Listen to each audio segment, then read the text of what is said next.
Where is it? Where's what? There was a picture on the sofa of a man with a white eye saying, "I am a massive wanker." Where is it? And don't say that you put it in my portfolio, OK? Because if you did, I cannot begin to describe the damage you may have done. I put it in a portfolio. What? Well, I put it in your portfolio. What? Did she just say what I think she said? She put it in my portfolio. What?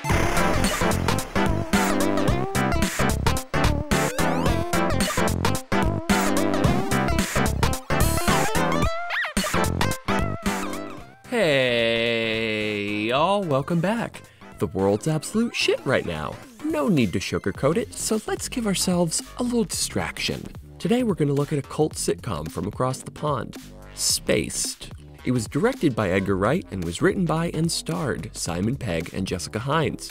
It's about an eclectic group of young adults going through their various struggles in a suburb of London. It boasted a relatable cast of 20-something characters created by 20-somethings, and it brought with it an interesting approach to cinematography. Today I'm going to dive in to see how the show came to be and what its strengths and weaknesses are. Feel free to come along on this journey if you'd like. And if you don't want to hear me deep dive into the show, well, fuck you, get out of my house, you piece of shit. Also, shameless self-promotion time. Be sure to toss me a like and subscribe down below, it really helps the channel out. Without further ado, let's go.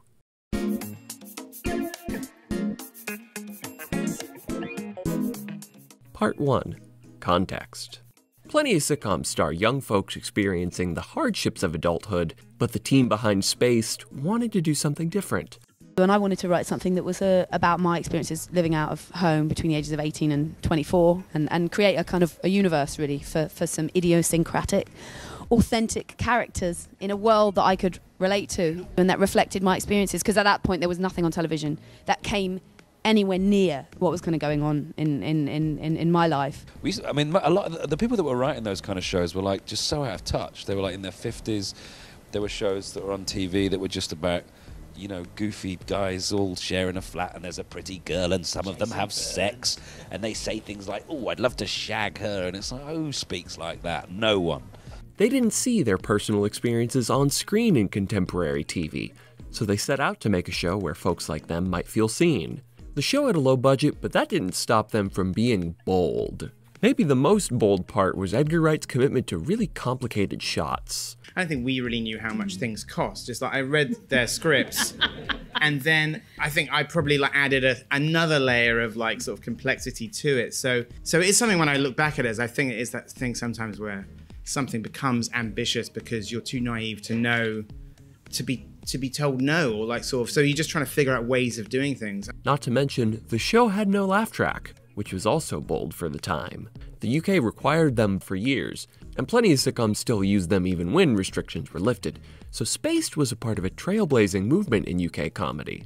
In hindsight, it was a fairly big risk, but the team had creative freedom, thanks to a system that isn't solely beholden to profits, so they took it and ran with it. And what we got was a lovely breath of fresh air. Important note going forward, there are big differences between seasons 1 and 2, so I'll be dissecting them separately. Let's start with season 1.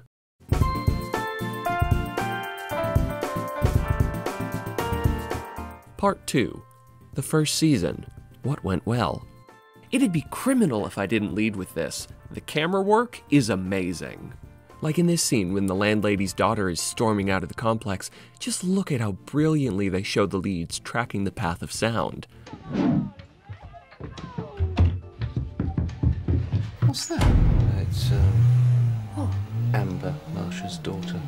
Whether it be for a joke, an establishing shot, or an action scene, the camera work is energetic and crafty. It's refreshing to see this kind of camera work in a sitcom, the genre with the most boring approach to shot composition in all of TV and film. There's a great variety of shots, but the bread and butter of the first season are these crash zooms. It reminds me of Sam Raimi's work with the Evil Dead films.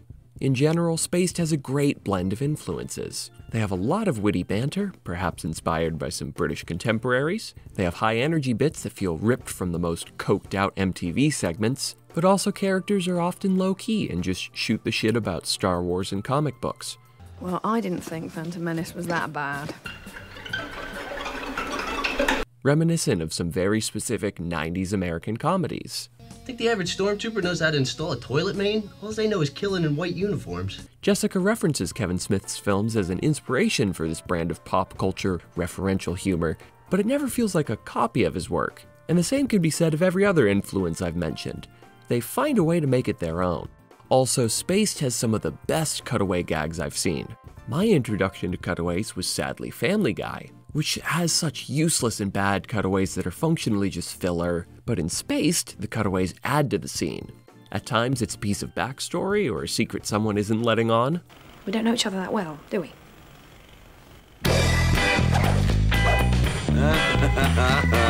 Thrush.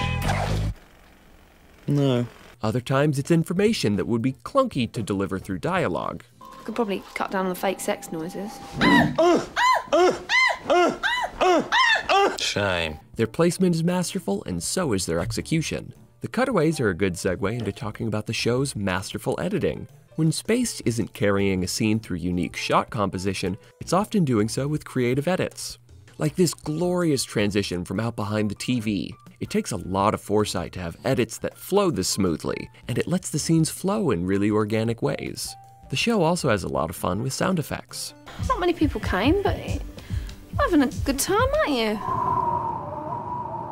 They also have a lot of fun with the score, often establishing the exaggerated energy for comedic effect. All in all, the foresight from pre-production onward is exceptional, especially considering the budgetary limitations. Spaced has great character work too. Tim is a mix of traits we would associate with geeks and stoners. He loves pop culture, particularly comic books and Star Wars, but he also skateboards, builds battle robots, and is a pretty sociable guy. He can be aloof, but when pressed to help those he loves, he's active and comforting. Daisy's also really well written. She's ditzy, but not in the way we normally see sitcom women. Don't get it twisted, Daisy's smart. She's just also anxious, alienated from her labor, and socially awkward.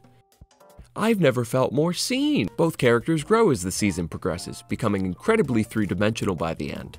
The other leads are great too. Brian's this tortured artist whose mind is racing at like 1,000,000 miles an hour. Oh, what kind of thing do you do? Anger.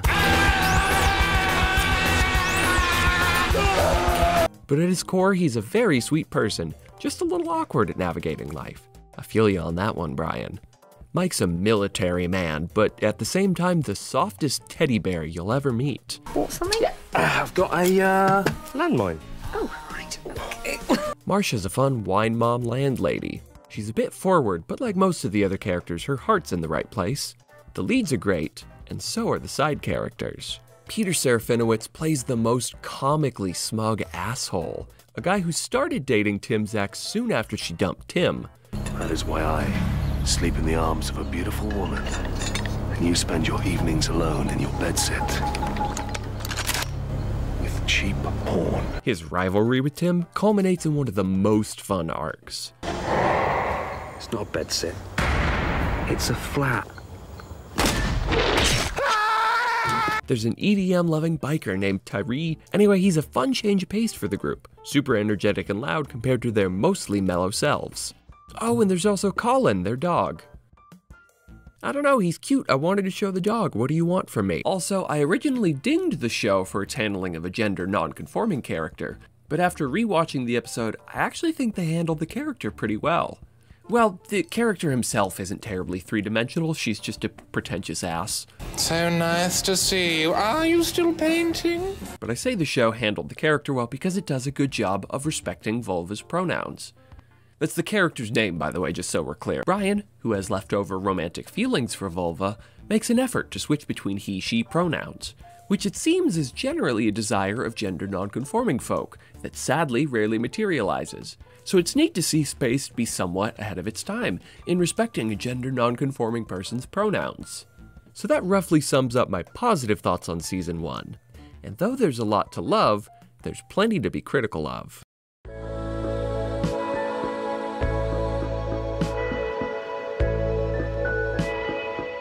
Part 3.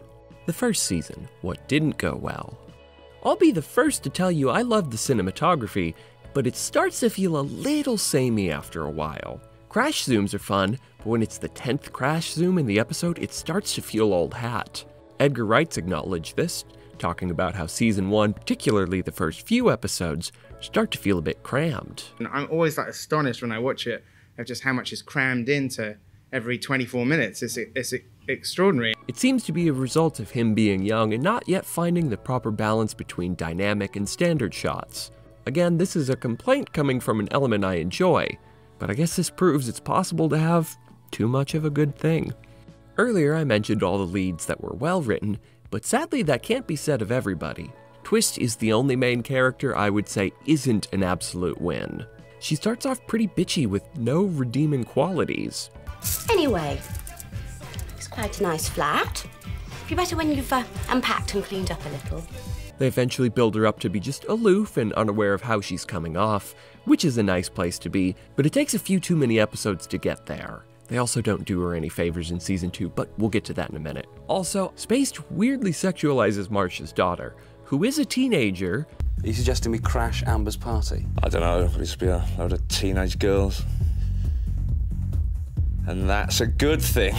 So that's not great. It's in this really weird place to analyze because they're not putting on screen a sexualized teenage girl. We never actually see her outside of silhouettes. But the guys are all weirdly horny at just the thought of her, and it's never really called out.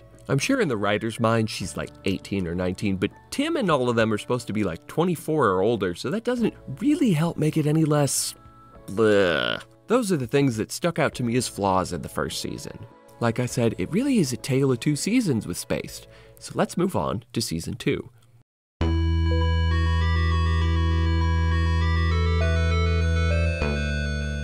Part 4, the second season. Its changes, shortcomings, and ending. Believe it or not, Twist gets worse as season 2 goes along. Toward the end of season 1, they gave her some layers and she got interesting, but as season 2 continues, she reverts back to just a mean-spirited asshole. She gets into random fights with Brian for reasons they don't spend enough time on, she's rude to those around her again, and her quirky side gets lost. And it's a shame, because I can see the fun character Twist was supposed to be, but she just got buried as they wrote their way to the finish line. A few leftover nitpicks from season 2.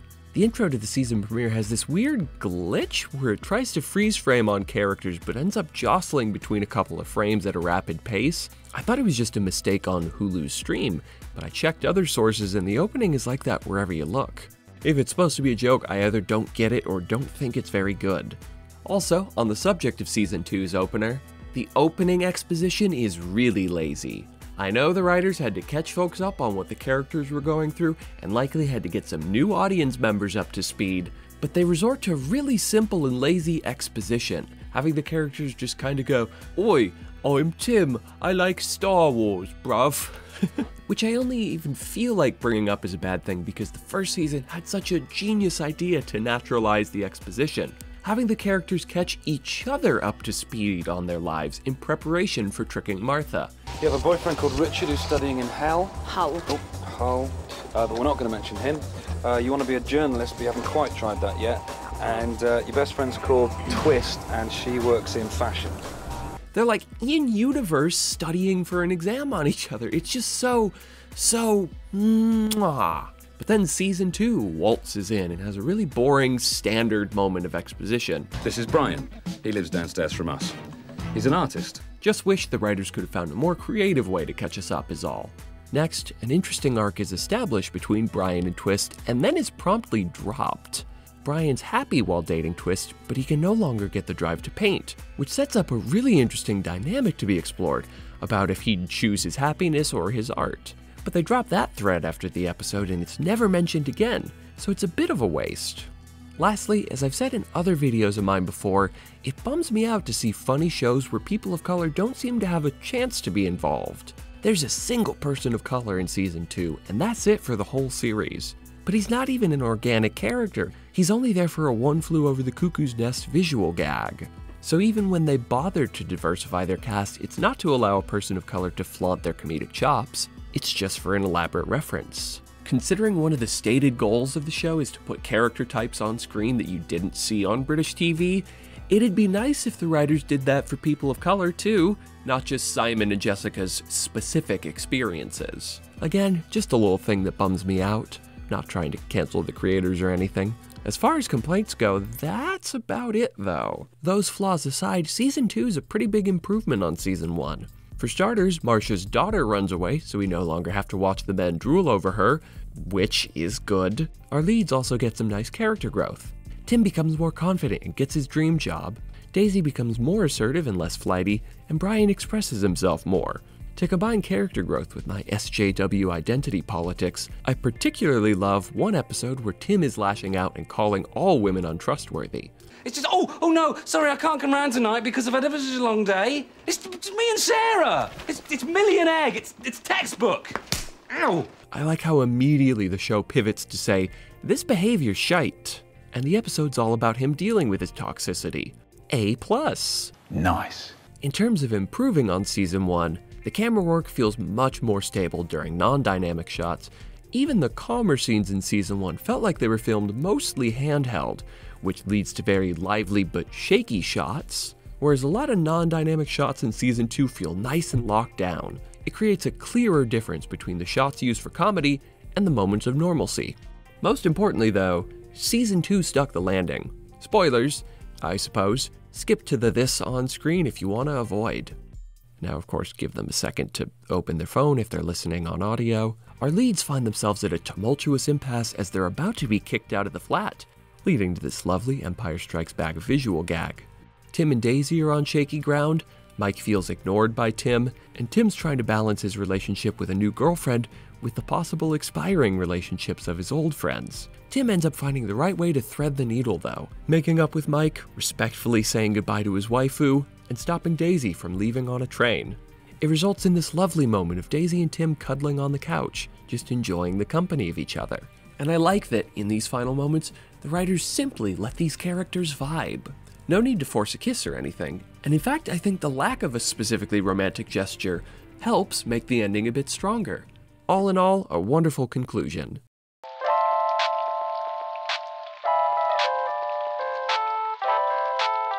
Part 5. Conclusion. Now comes the moment you've all been waiting for when I finally answer the age-old question, is this short-lived sitcom from the UK a forgotten masterpiece? I do get asked that a lot, you'd be surprised. I would say, wholeheartedly, no ifs, ands, or buts about it. Yes. The show's a bit crammed at times, but I kinda admire it for that. It was pushing a lot of boundaries so hard that it was bound to be imperfect, but that desire to innovate led to the creativity that I love the show for. It balances high energy and comfiness pretty well, and in its brevity makes for a pretty fun binging experience. The writers crafted really fun hijinks that managed to lead to some pretty nice character work. As a fan of Edgar Wright, I love the show, but I also think folks unfamiliar with his work will find lots to love in Spaced. In conclusion, I highly recommend this forgotten masterpiece. For a final score, I'd give Spaced It's Tuesday in it out of 10. Anyway, thanks for watching, y'all. If you enjoyed the video, be sure to toss me one of them likes and subscribe down below, clicking the little bell so you can know the exact nanosecond I release my next video. If you really enjoyed it, be sure to join me on Patreon to support my work, like these lovely individuals whose names are on screen, who help make my production process possible. The link's down in the description box. Thanks much, and I'll see you next time.